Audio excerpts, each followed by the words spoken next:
আপনারা কি জানেন কিয়ামতের ময়দানে আল্লাহর কাছে বান্দা কোন আমল করলে হিসেব ছাড়া জান্নাতে যাবে? জানেন কেউ? বলতে পারেন কেউ? ভাই, আল্লাহর কাছে হিসেব দিয়ে জান্নাতে যাওয়া কি সহজ কাম না কঠিন কাজ? আরে আল্লাহর কাছে তো অনেক দূরের কথা। আপনি যে প্রতিষ্ঠানে চাকরি করেন তার মালিকের কাছে, উপরস্থ বসের কাছে একেবারে পুঙ্খানুপুঙ্খ করে প্রতিটা পয়সার হিসাব দিয়ে একদম সবকিছুতে পারফেক্টনেস প্রমাণ করা, এটাই তো একটা কঠিন কাজ, দুঃসাধ্য কাজ। সেখানে সারা জীবনের হিসাব আল্লাহর কাছে দিয়ে পাই পাই করে তারপর আপনি জান্নাতে যাবেন, বিষয়টা এত সহজ না। তাহলে হিসেব ছাড়া আল্লাহ তাআলা এমনিতেই বলবেন হিসাব টিসাব নাই, তোমাকে এমনি জান্নাতে দিলাম। এটা চান আপনারা? দেখুন কোরআনে কারীম আল্লাহ তাআলা বলছেন ইন্নামা ইউওয়াফাস সাবিরুনা আজরাহুম বিগাইরি হিসাব। আল্লাহ বিনিময় দেওয়ার ক্ষেত্রে, সওয়াব দেওয়ার ক্ষেত্রে দুনিয়াতে যারা সবরকারী হবে, যারা ধৈর্যশীল হবে, যারা সহিষ্ণু হবে, যারা নিজেকে নিয়ন্ত্রণ করতে পারবে, এই সবরকারীদেরকে আল্লাহ তাআলা হিসেব ছাড়া দিবেন, তাদেরকে সওয়াব দিবেন হিসেব ছাড়া। তাহলে আপনি যখন আপনার কর্মস্থলে থাকবেন আপনাকে ধৈর্য ধারণ করতে হবে। আপনি যখন পাবলিক পরিবহনে উঠবেন আপনার মাথা ঠান্ডা রাখতে হবে। আপনি যখন আপনার বাসা বাড়িতে থাকবেন আপনার মাথা ঠান্ডা থাকতে হবে।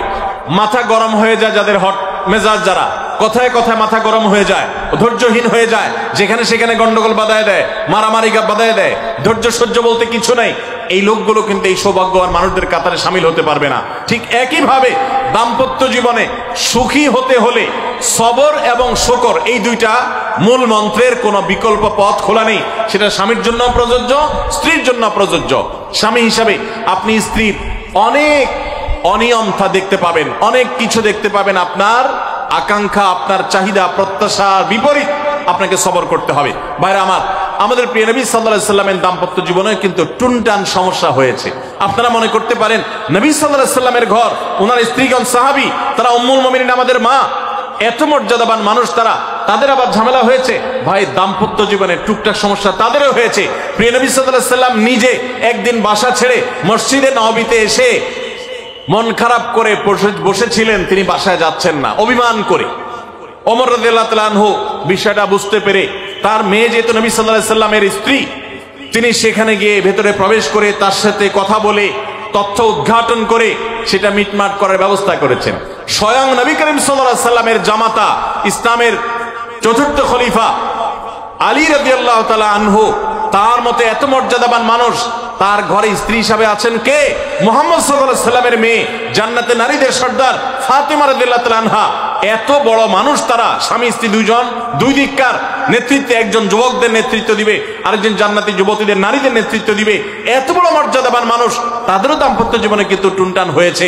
একবার আলী রাদিয়াল্লাহু তাআলা আনহু এসে মসজিদে টানটান হয়ে শুয়েছিলেন মাটিতে, মনটা খারাপ, ঘরে একটু হালকা ঝামেলা হয়েছে, তো এই জন্য মসজিদে নববীতে এসে মাটিতে শুয়ে আছেন। নবী করিম সাল্লাল্লাহু আলাইহি সাল্লাম দেখে বুঝতে পেরেছেন, টের পেয়ে গেছেন যে কিছু একটা হয়েছে বাসায়। তখন তিনি জামাইকে ডেকে বললেন, কুম ইয়া আবা তুরাব, এ মাটির বাপ, মাটিতে শুয়ে আছেন, এজন্য রসিকতা করে বললেন, এ মাটির বাপ উঠো, দাঁড়াও দেখি কি হয়েছে বলো। ভাইরা আমার, দাম্পত্য জীবনে টুকটাক সমস্যা হবেই হবে।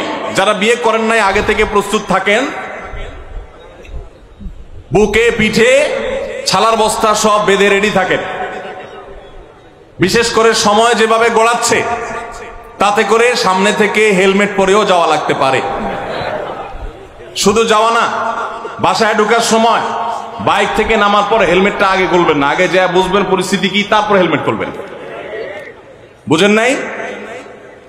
দাম্পত্য জীবনে টুকটাক সমস্যা হবেই, এটা প্রত্যাশিত। মনে রাখবেন, এই জিনিসটা যদি আপনি আগে থেকে মাথায় রাখেন তাহলে আপনার কষ্ট অনেকখানি দূর হয়ে যাবে। আমরা অনেকে আকাশ থেকে নেমে পড়ি, কি বলে, এত বড় সাহস, এই কথা বলতে পারে কেন? ভাই আশ্চর্য হচ্ছেন কেন? এর চেয়ে বেশি কথা বলতে পারে, মাথা বাড়ি মারছে, আরে ভাই ছুরি মারে নাই যে শুকর আদায় করে। বুঝেন নাই কথা? একই কথা বোনদের জন্য প্রযোজ্য। আমার মা বোন যারা শুনছেন তাদেরকে বলছি, আপনার স্বামীর একটা কথা শুনে আপনি আকাশ থেকে নেমে পড়ছেন, আকাশ ভেঙে পড়ছে মাথার উপরে, কি এটা বললো সে, আপনি ডিপ্রেসড হয়ে যাচ্ছেন। আরে বোন, ডিপ্রেসড হচ্ছেন কেন? এটা কেন? আরো শক্ত কথা আপনাকে বলতে পারে, এটা আপনি মাথায় রাখেন, কারণ দিন শেষে তিনি মানুষ, তার ভুল হতে পারে, একটা সময় তিনি তার ভুল বুঝতে পারেন। দাম্পত্য জীবনে যদি স্বামী স্ত্রী উভয়ে যদি ধৈর্যশীল না হয়, সবরকারী না হয়, হুটহাট রিয়াকশন করে ফেলে, কখনো দাম্পত্য জীবনে সুখী হওয়া সম্ভব নয়। মনে রাখতে হবে, একসাথে থাকতে গেলে, দুইটা পাতিল একসাথে থাকতে গেলে টুনটান লাগে না, বাধে হয় না?